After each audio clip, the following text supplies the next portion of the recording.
Okay, so we're backpacking in the Maroon Bells Wilderness, and we've just come across this pretty extraordinary field of fireweed.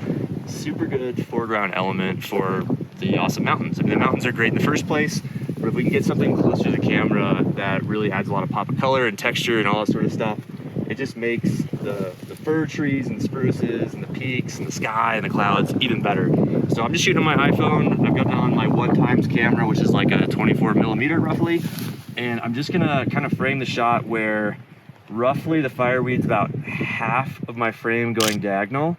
But then I'm gonna experiment with, well, of course I'm starting with the rule of thirds here, but I'm gonna experiment with what I call exaggerated composition, and I'm going to actually make most of the frame the fireweed, and then just get this peak over here, just in that little tippy top corner.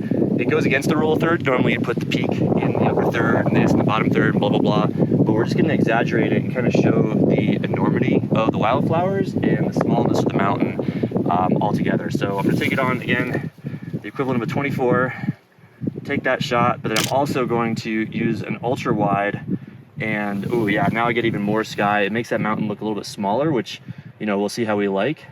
But again, just filling the frame with the wildflowers. I'm gonna move it to the side, and now I'm gonna have a lot of the spruce and fir trees here. And then I'm gonna do one final one, exaggerating the whole thing and really getting the clouds, but I'm gonna tap on the foreground for exposure and focus and get that shot. And I think it's gonna be pretty neat.